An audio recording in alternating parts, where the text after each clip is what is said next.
nuances of free agency in the draft and how you have to think about it ahead of time, right? And fill needs before and so we got talking about it, and it was an interesting exercise because a lot of these have it's a no, but if this happens, or it's a yes, but if you can upgrade, there's a lot of, and we'll get into that as we go in here, but Sam Howell's a perfect example of that. And I agree with you. Like for me, he's a no, but I wouldn't be upset if you can get him for cheap. Calcaterra, thank God he's out of here. Ben Van Sumeren is an interesting one for me. The only reason I would say yes or maybe is because he's a restricted free agent. You could get him for cheap. I just don't think they're going to put a tender on him. I think it's going to be that. I don't think they will either. I have him as a no, personally. Yeah. I think Carson Steele is going to be your new Van Sumeren if they don't go out and get a proven fullback there. And the experiment was awesome. There was a lot of excitement about him, but the injuries have just been absolutely devastating. He's such a good free agent or free agent. He's such a good special teams player that it's hard for me to say let's completely give up on him. Yeah. But I think these injuries are I think they're done. I think Carson Steele is going to be their dude. And they'll probably go out and get a guy like maybe Ham, who has experience with the system. Yeah. With the system, or a guy like, if they really want to go big boy ball and get a guy like Ricard from Baltimore. It'll be interesting.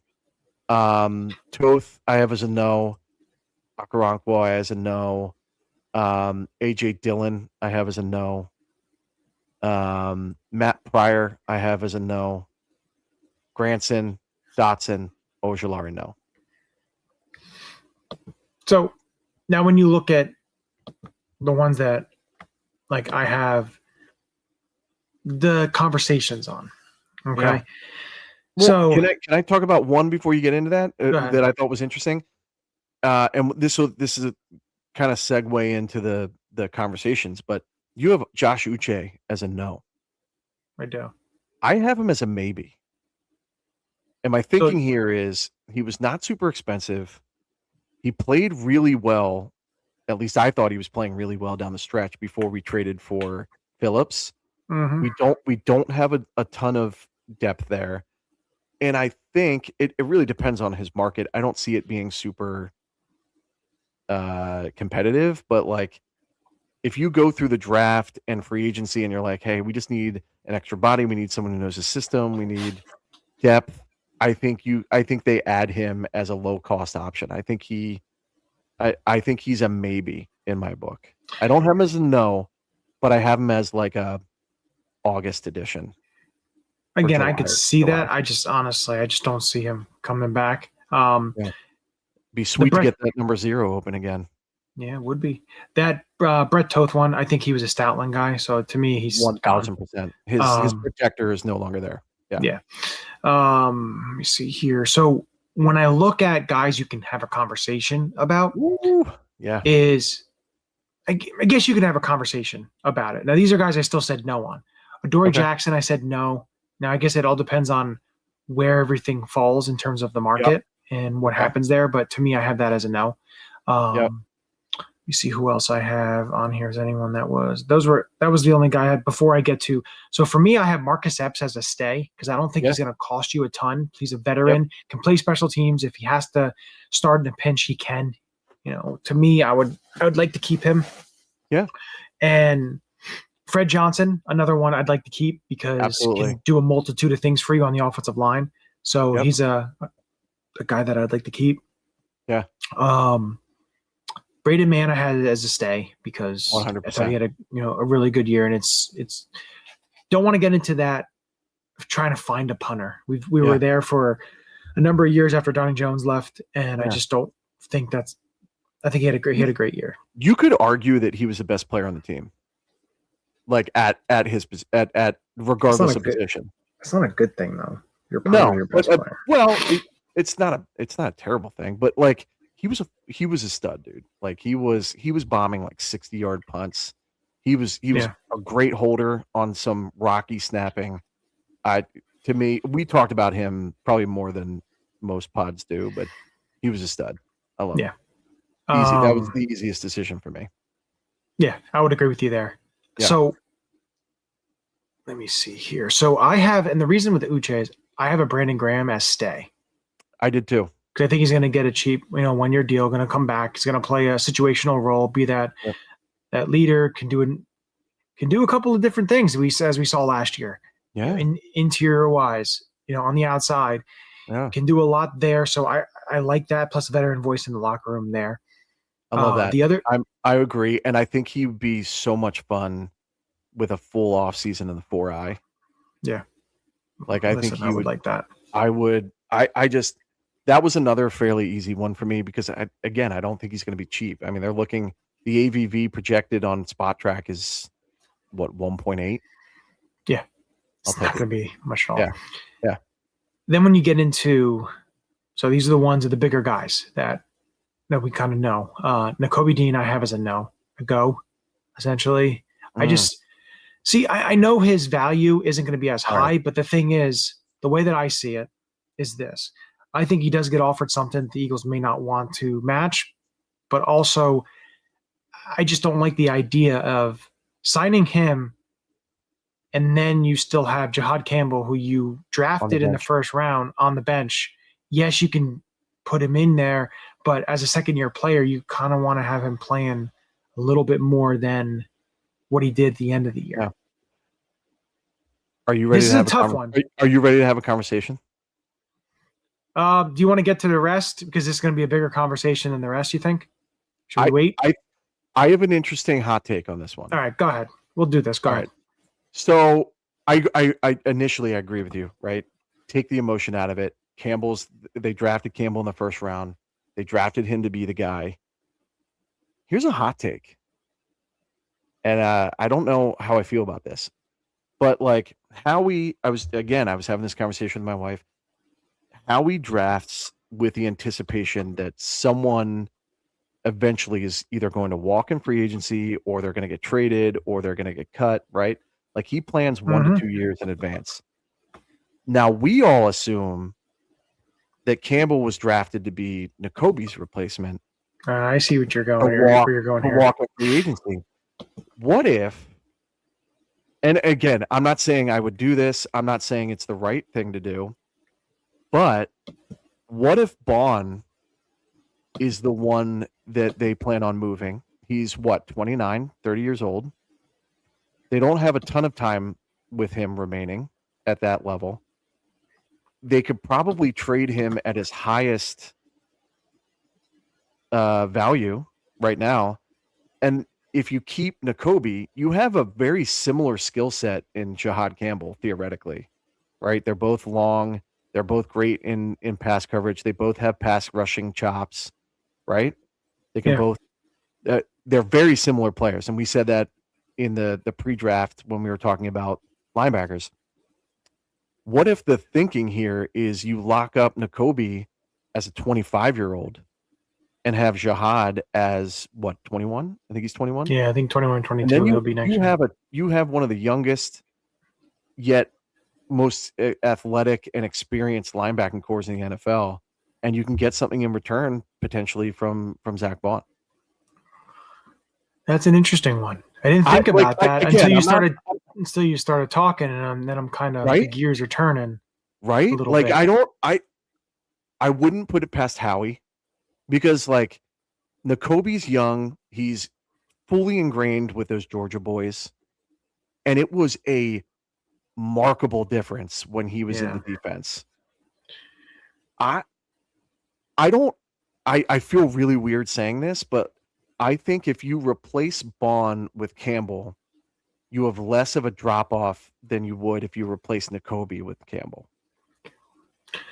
And it's in completely different ways, but like I'm just saying again, I'm not saying I would do it. I'm not saying it's what they would do. But I think it's certainly an interesting conversation. It is interesting. Unfortunately, my stay or go is going to have Nakobe as go, so of course it'll bring conversation up. As of right now, that's where I stand. Would it change in a couple weeks when free agency hits? Potentially. I'm just saying it was one of those like. It's an interesting aspect to think about because you are right. They do think ahead. They don't think of the now. Now they do think of the now, but they try and think 2 steps ahead as well because you have to be doing that. That would certainly be 4D chess right there. Like that would catch it.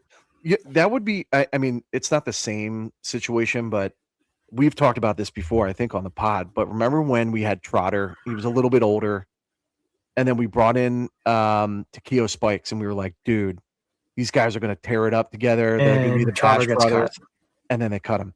So like, that's always kind of in the back of my mind. Again, not Howie. Not something he did, but like it's always kind of in the back of my mind that like maybe they're moving in a way that maybe we don't think about and see. And I often wonder if Bond is the one that gets moved and not Dean. I again, it just food for thought. Keep it out there. I have no inside information. There's no source telling me anything about it. I just thought it was an interesting combo. Listen, the Eagles they're usually right most of the time when they let a free agent go or they let a player go, whether it's a trade. Recently, Hassan Reddick, they were so right on that, and they netted themselves the number 68 pick in the draft because the Jets stunk. And, I think about free agent pass, and you look all the way, you talk about Jeremiah Trotter, 2001, the 2002 offseason. After the 2001 season, 2002 offseason, he's franchise tagged. Then the franchise tag is rescinded off him. Then he signs a 7-year deal with the Washington Redskins. Jeremiah Trader. And that was tough because as you saw, they would sign Levon Kirkland. They sign Blaine Bishop. They're getting these older guys and it just didn't work out. And then after 2002, they let Hugh Douglas go. He went to the Jacksonville Jaguars. Now, again, that move was the right move because, it was towards the end for him. He did come back in 2004, which was good to see him actually come back. Same with Jeremiah Trotter. He was released and he was able to come back. So that stuff is interesting. But you look at the lines you look at that 04 season, they sign Javon Curse. They trade for T.O. Then the whole T.O. debacle happens. And in 05, they let T.O. go. Yeah. You look at those next seasons after that, and they're searching for that T.O. replacement that they couldn't find. Yeah, they drafted Reggie Brown in the 05 season, but 06, they signed Dante Stallworth. They let him go after that season.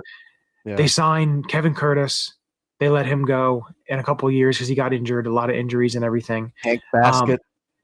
Hank Basket undrafted. But in 08, they tried to swing huge and tried to swing massively to get that replacement for T.O., missing out on Randy Moss in free agency when they thought they had a deal done with him.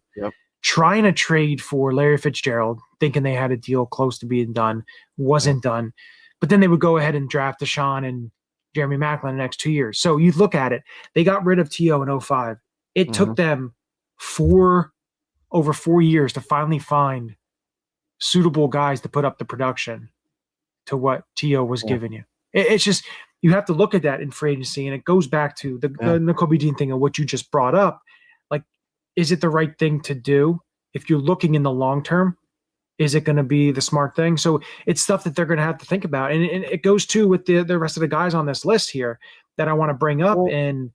So to your point, like if you sign Nakobe, you have, let's say you sign him to a 3-year deal. Yeah. You have those 2 linebackers for the next 3 years. And by the time Nakobe's deal's up, he's 28. Yeah. It almost makes too much sense the more you think about it. I don't know if it's the right move. So looking at the rest of the guys here and the rest of the guys that were left, are the bigger names here. To me, I think Reed Blankenship, I think it's a go.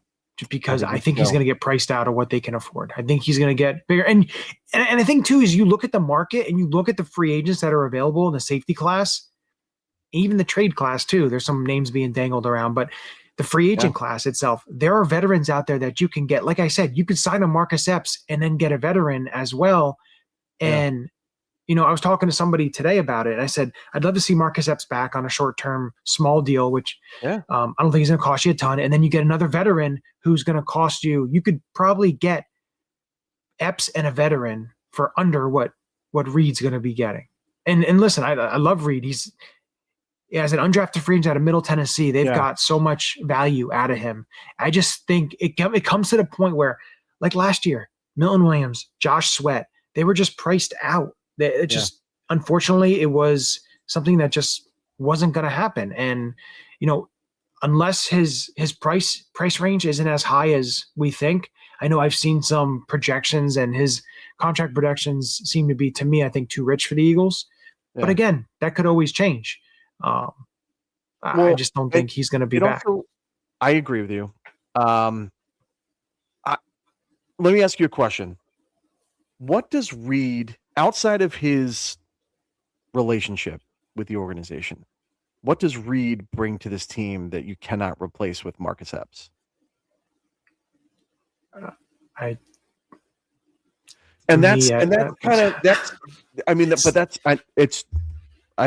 fair. To me, Marcus Epps makes sense as a bridge player that can step into that Reed role, and I don't think you're going to have any drop off.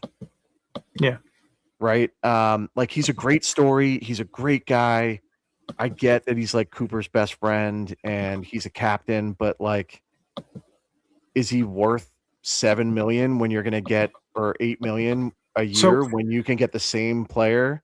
I just think a couple years older for 1.7. If you look at the guys who played the most snap percentages who are free agents, Jaquan Brisker, which I think he's going to have a big deal. He's going to get a big deal. I would love him in green. Kevin Byard is 33 years old, going to be 33 years old. We'll go back to the Bears. Yeah, I think he's fit really well with them.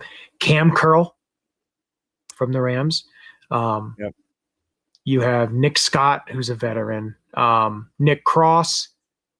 Alohi Gilman, Geno Stone, of course, Reed, Andrew Wingard, Jalen Thompson, Donovan Wilson, Brian Cook, Blackman, Hawkins, Kobe Bryant.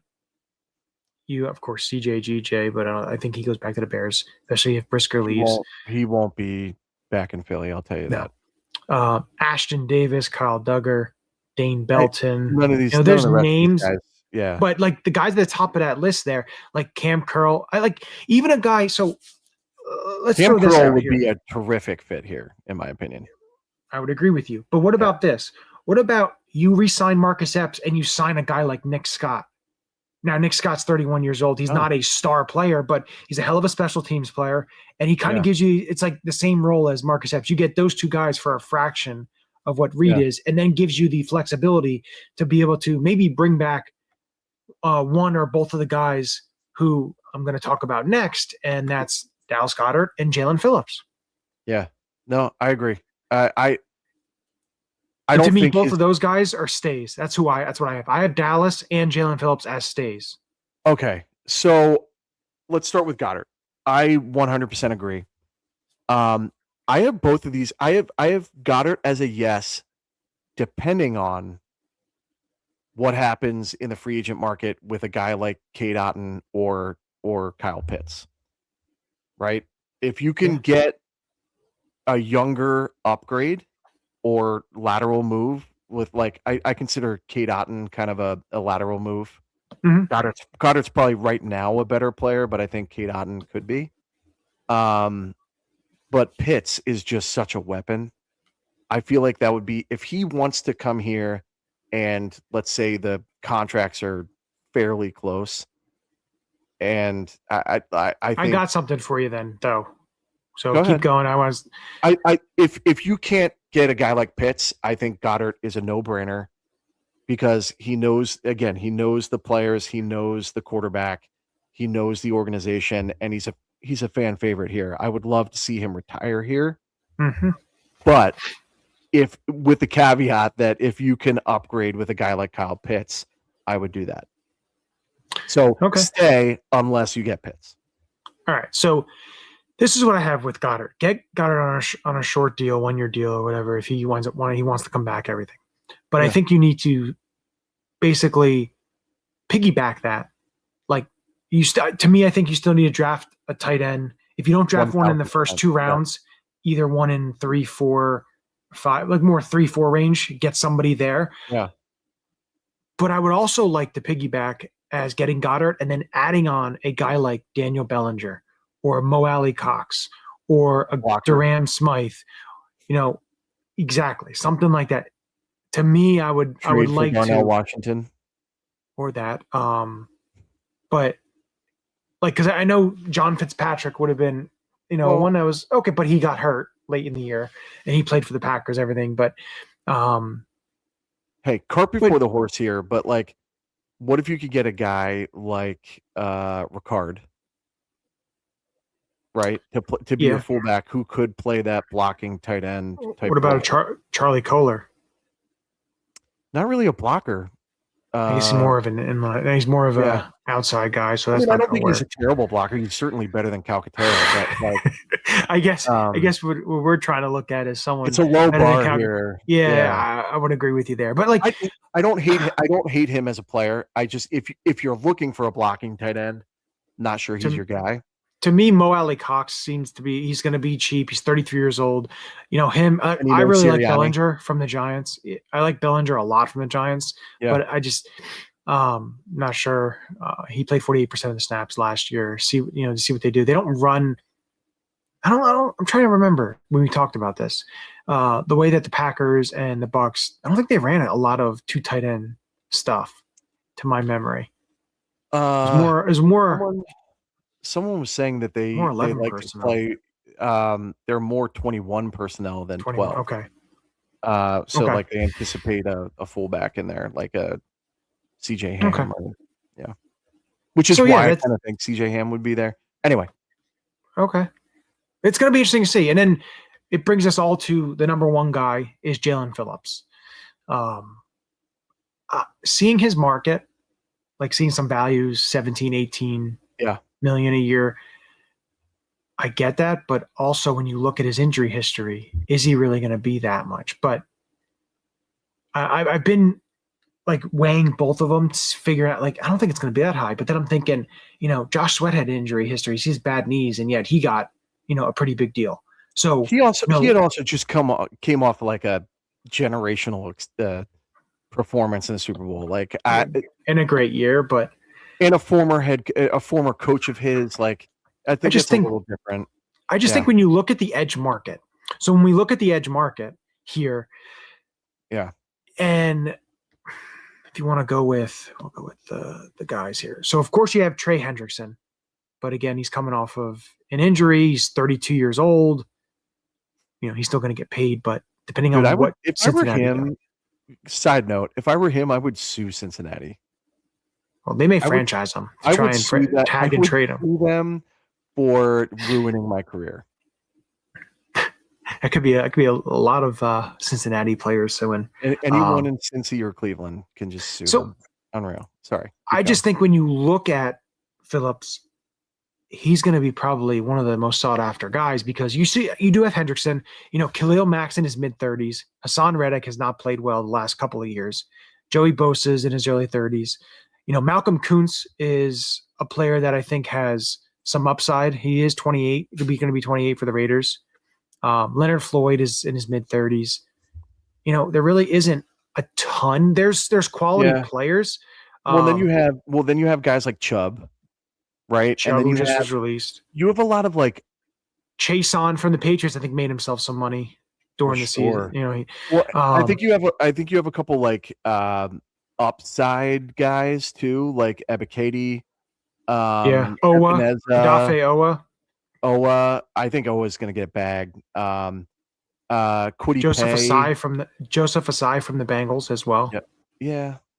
Kwity Paye and Ojobo, I think, are 2 guys that were like highly drafted that just never panned out. That I think have potential. I really liked Kwity Paye coming out. I think Ebiketie, with the whole James Pierce stuff, with the Falcons. I know the Falcons may. Yeah, I don't know. good The point. Falcons are going to be busy as well. Listen, there's another player. I don't know how you feel on him. I think he could be he's a guy I've always liked. Okay.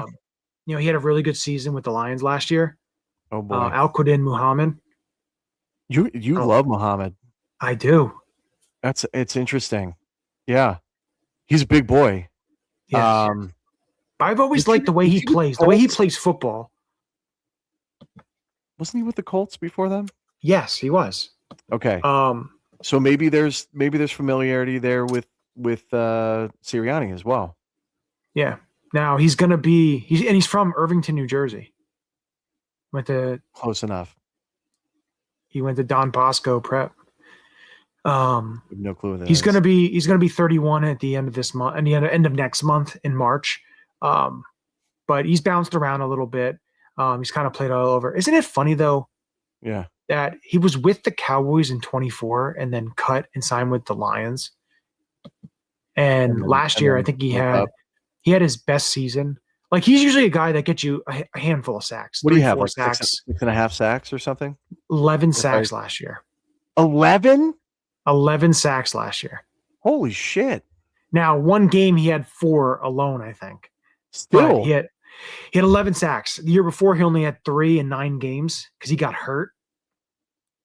And then he was out of football. I think he was hurt in 23. He didn't play. And then 22, which after he signed that deal with Chicago, only had 1 sack because he had the year before with his last year in Indy, he had 6 sacks.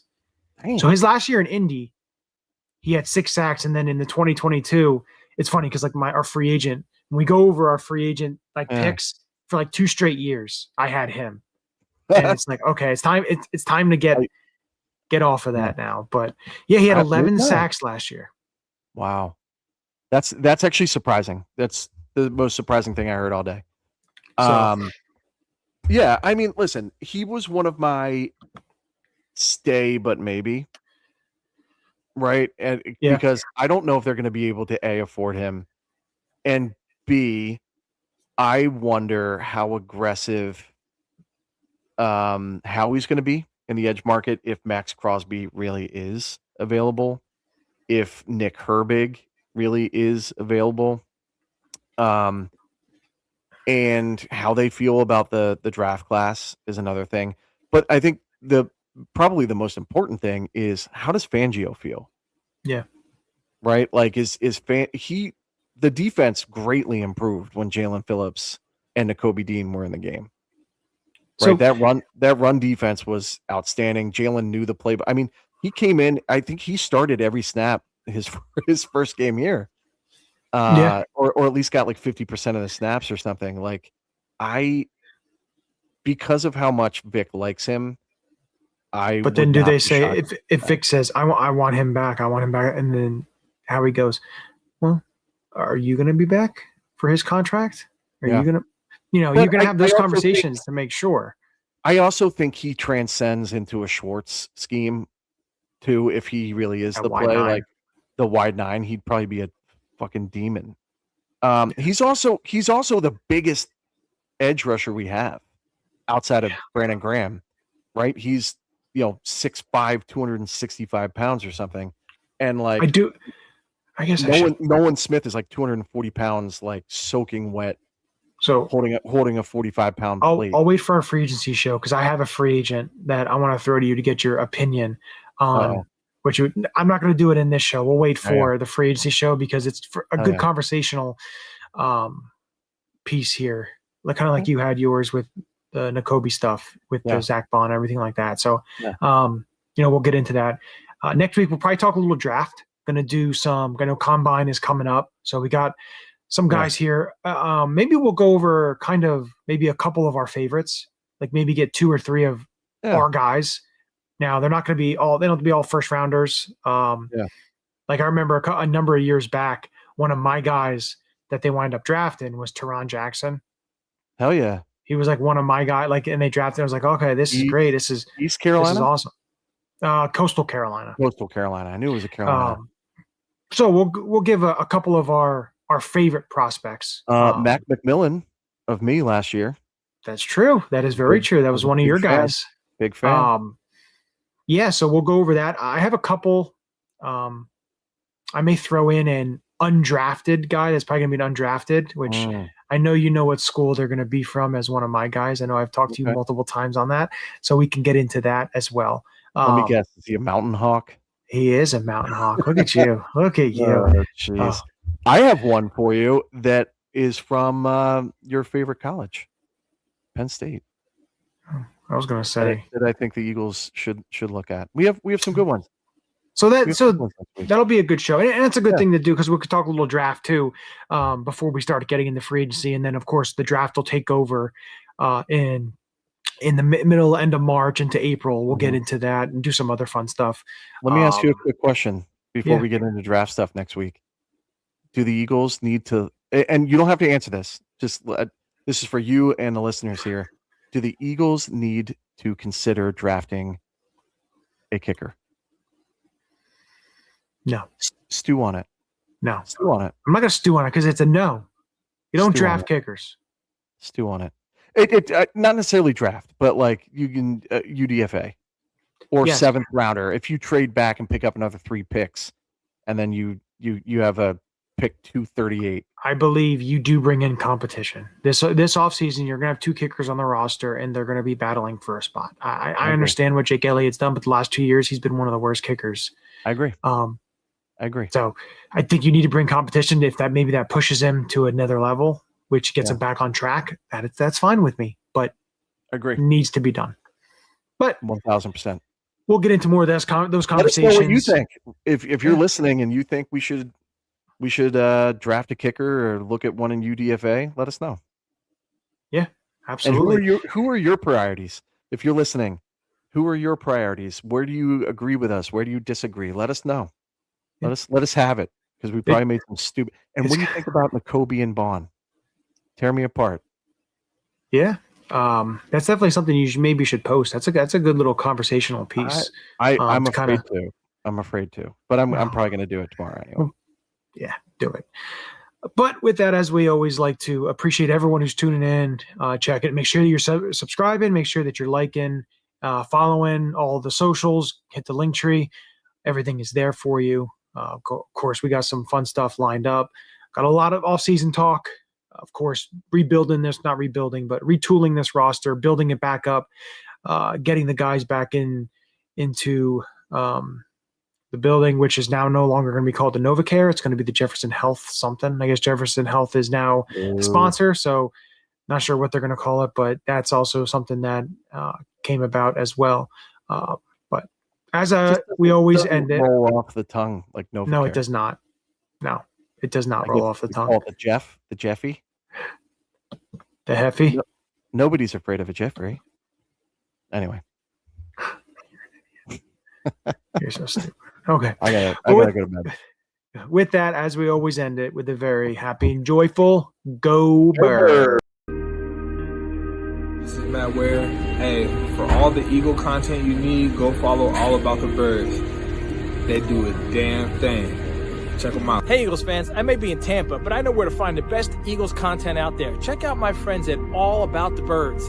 Philadelphia, what's up? This your boy Freddie Mitchell, a.k.a. Fred X. It's all about the bird. All birds all the time.